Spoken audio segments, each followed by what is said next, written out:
बिस्मिल्लाहिर्रहमानिर्रहीम, अस्सलाम वालेकुम। मैं असदुल्ला खान हूँ। अब आ जाइए जी खुशाब में। खुशाब के काफी लोग कह रहे थे कि खुशाब पे बात करें, खुशाब पे बात करें। खुशाब अगरचे इस लिहाज से छोटा डिस्ट्रिक्ट है, यहाँ पर सीटें तो एमपीए की सिर्फ 3 हैं, लेकिन सूरत हाल बहुत दिलचस्प है। 3 सीटें हैं लेकिन सूरत हाल दिलचस्प है। यहाँ पर भी एक मुनहरिफ था और अभी मुनहरिफ होने के बाद यहाँ पर अभी ज़िमनी इलेक्शन हुआ था 17 जुलाई को। एक हल्का यहाँ खुशाब से भी था, तो वहां क्या सूरत हाल है। एक हल्के में पीटीआई 2 हिस्सों में तकसीम हो गई थी, वहां क्या सूरत है। नून लीग भी 2 हिस्सों में तकसीम हो गई है एक हल्के में, वहां पर भी बड़ी दिलचस्प सूरत हाल है। और फिर जो है वो एक हल्के में तो बड़ी वीडियोस वायरल हुई थी कि जी एक ऐसे बंदे को टिकट मिल गया जिसने पीटीआई के एक बंदे के हारने पर जश्न मनाया था अपने डेरे पर, तो उसकी भी बड़ी बात हो रही थी। तो मैं जरा खुशाब के तीनों हल्के आपके सामने रख देता हूं ताकि आपके सामने पिक्चर क्लियर हो जाए। देखिए, खुशाब पीपी 82 है सबसे पहला हल्का। ये खुशाब सिटी और वादी सोन का इलाका इसमें आता है। मलिक हसन असलम अवान को यहां से टिकट मिला है। अच्छा, एक बात आपकी कि ये जहन में रहे कि अभी जो ज़िमनी इलेक्शन हुआ था वो यही हल्का था। यहाँ पर 2017 में 2018 में इनफैक्ट 2018 में यहाँ पर जो है वो गुलाम रसूल संगा जो है वो इलेक्शन जीते थे पाकिस्तान तहरीक इंसाफ के, और वो मुनहरिफ हो गए थे। जब वो मुनहरिफ हो गए, सीट खाली हुई 2022 में, तो 2022 में गुलाम रसूल संगा ने अपने भाई अमीर हैदर संगा को इलेक्शन लड़ाया था।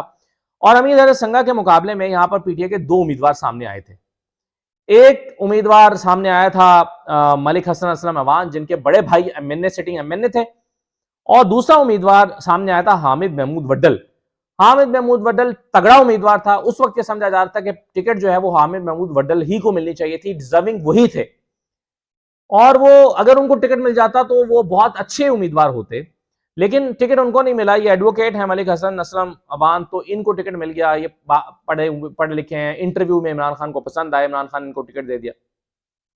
लेकिन इस हल्के में सूरत काफी क्रिटिकल हो गई थी जुलाई 2022 में, क्योंकि ये दोनों कैंपेन कर रहे थे और तगड़ी कैंपेन कर रहे थे। फिर इमरान खान को यहां पर आना पड़ा। मेरी भी इमरान खान से एक मुलाकात हुई थी उन्हीं दिनों में, तो मैंने उनको बताया था कि आपका ये हल्का जो है वो डिस्टर्ब है, क्योंकि आपके यहाँ पर जो दोनों उम्मीदवार हैं वो अपनी अपनी जबरदस्त कैंपेन कर रहे हैं। फिर इमरान खान साहब खुद आए और आकर उन्होंने ऐलान किया, उन्होंने कहा कि आपने उसको वोट डालना है जिसको मैंने टिकट दिया है, पीटीआई का वो बंदा जिसको मैंने टिकट नहीं दिया आपने उसको वोट नहीं देना। इससे फिर इन दोनों का तवाजुन तब्दील हुआ और झुकाव पीटीआई का सारा चला गया मलिक हसन असलम अवान की तरफ, और वो सीट जीत गए, जीतने में कामयाब रहे। और यहां पर जो है वो हामिद महमूद वड्डल ज्यादा वोट हासिल नहीं कर सके। अच्छा, एक और यहां पर बड़ा इंपॉर्टेंट फैक्टर है, वो है आसिफ भा का। आसिफ भा नून लीग में रहे हैं, लेकिन पिछला इलेक्शन जो ज़िमनी इलेक्शन था, चूंकि वो मुनहरिफीन को टिकट मिल रहे थे, तो आसिफ भा को टिकट नहीं मिला, तो आसिफ भा फिर नाराज होकर आजाद खड़े हो गए। और अभी इस ज़िमनी इलेक्शन में 17 जुलाई के ज़िमनी इलेक्शन में मलिक हसन असलम पीटीआई के तो जीत गए थे, लेकिन आसिफ भा दूसरे नंबर पर रहे थे आजाद होने के बावजूद, और नून लीग के जो उम्मीदवार थे अमीर हैदर संगा, वो तीसरे नंबर पर आए थे। अब आपको ये सारी स्टोरी सुनाने का मतलब यह है कि जो आसिफ भा हैं, ये अब देखना यह है कि नून लीग इनको टिकट जारी करती है या संघों को करती है। अगर तो आसिफ भा को करती है तो ये हो जाएगा तगड़ा मुकाबला, क्योंकि आसिफ भा का यहां पर बड़ा वोट बैंक है, इन्होंने बड़ा काम किया हुआ है। पिछला इलेक्शन मलिक हसन असलम अवान इसलिए जीत गए थे कि इनका जो है वो जाहिर है उधर नून लीग का वोट बैंक तकसीम हो गया था भा में और संगा में, तो फिर ये तगड़ा मुकाबला हो जाएगा। अच्छा, हामिद महमूद वड्डल इस मरतबा भी टिकट के ख्वाहिशमंद थे, लेकिन दो दो जो है वो जाते थे, जो हसन असलम अवान को 2 फैक्टर सपोर्ट कर रहे थे। एक तो ये कि वो भी ज़िमनी इलेक्शन जीते थे, दूसरा हामिद महमूद वड्डल ने इमरान खान की बात माने बगैर आजाद खड़े होने का फैसला किया और कहा था कि मैं आजाद लड़के और जीत के दिखाऊंगा। तो जाहिर है फिर बगावत कर दी थी पार्टी से, टिकट उनको इस दफा फिर नहीं मिला। अब मलिक हसन असलम अवान का मुकाबला होगा आसिफ भा मोस्ट प्रोबेबली, और देखें उनके मुकाबले में संघों में से कौन आता है। तो ये हो गया जी पीपी 82। अच्छा, दूसरे हल्के में आ जाए पीपी 83 में, और यहां पर जो है वो ये जोहराबाद और जोहराबाद से लेकर कायदाबाद तक की जो पट्टी है, ये इस हल्के में आती है पीपी 83 में।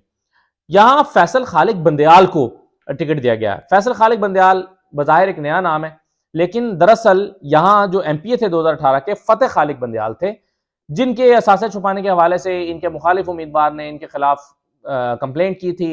इलेक्शन ट्रिब्यूनल ने इनको जो है वो नाअहल कर दिया, फिर ये अदालतों में गए और अभी ये शायद कल अहल हुए हैं, कल ही इनके हक में फैसला आया है, कल या परसों, एक दो दिन पहले इनके हक में फैसला आया और ये अहल हो गए हैं।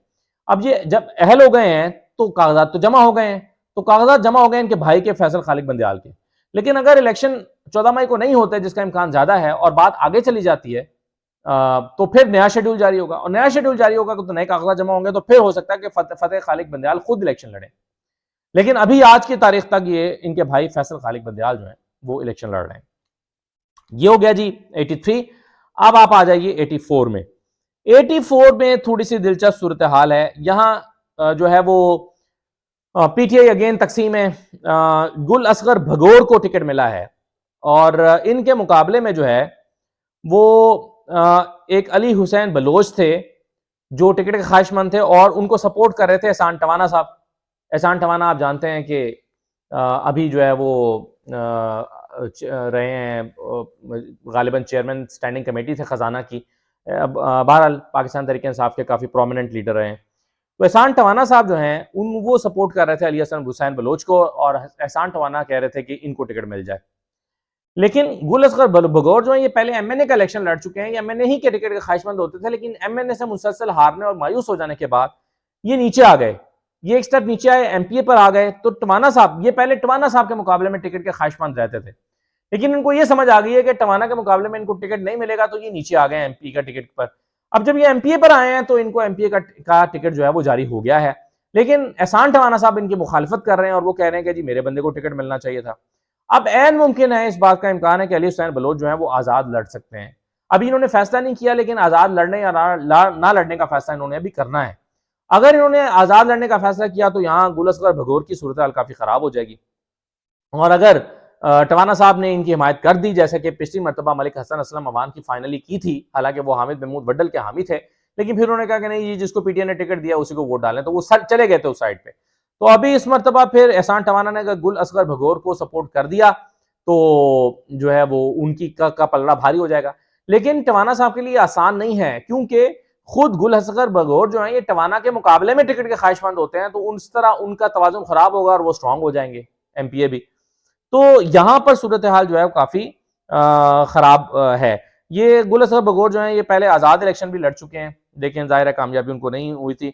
इन्होंने एक मरतबा ये भी हुआ था कि नून लीग की सपोर्ट भी की थी, अपने आजाद हैसियत में पहले खड़े हुए, फिर नून लीग की भी सपोर्ट की और नून लीग का उम्मीदवार जितवाने में भी इन्होंने किरदार अदा किया था। और जब ये पीटीआई का उम्मीदवार यहाँ से एक इलेक्शन में, शायद जिमनी इलेक्शन था, कोई इसमें हारा था, तो इन्होंने कोई जश्न भी किया था, तो इनकी जो है वो भी चल रही थी, वीडियोज वगैरह भी वायरल हुई थी। तो ये खुशाब की सूरत हाल है। इसमें अगर आप पहला और तीसरा हल्का देखें तो ये काफी दिलचस्प है, क्योंकि इसमें अभी हमारे सामने पिक्चर क्लियर नहीं है। अभी हमने ये देखना है कि आसिफ भा क्या फैसला करते हैं और नून लीग किसको टिकट देती है, और नीचे हमने 84 में देखना है कि गुल असगर भगोर के मुकाबले में अली हुसैन बलोच क्या फैसला करते हैं, एहसान टवाना किस तरफ जाते हैं। एहसान टवाना के जाने से फर्क पड़ेगा। तो इस लिहाज से अभी खुशाब ओपन है। खुशाब और फिर सेंटर वाली जो 83 है, इसका तो मैंने वैसे ही बता दिया कि फतेह खालिक खुद भी आ सकते हैं। तो यहां अभी पिक्चर तीनों हल्कों में पूरी तरह से क्लियर नहीं है। अभी हमें मुखालिफिन के आने के बाद पता चलेगा, क्योंकि ये खुशाब कोई बहुत आसान भी नहीं है। खुशाब में अच्छे तगड़े उम्मीदवार भी हैं नून लीग के, जैसे आसिफ भा बहुत तगड़े उम्मीदवार हैं। इन्होंने ए हल्के में इनकी एसोसिएशन बहुत ज्यादा अपने वर्कर्स के साथ, ताल्लुक बहुत ज्यादा इनका अपने वर्कर्स के साथ, और काम इन्होंने काफी कराए हुए हैं। तो ये आप देखें ना, अभी जिमनी इलेक्शन में हालांकि इतना टफ मुकाबला था नून लीग और इतना मतलब हाइप वाला मुकाबला था, लेकिन फिर भी एक आजाद उम्मीदवार खड़ा हुआ और दूसरे नंबर पर वोट ले गया, और थोड़े वोटों से वो हारे थे, चंद हजार वोटों से, 4-5 हजार वोटों से। तो ये है जी सूरत हाल खुशाब की। इजाजत दीजिए, अल्लाह हाफिज।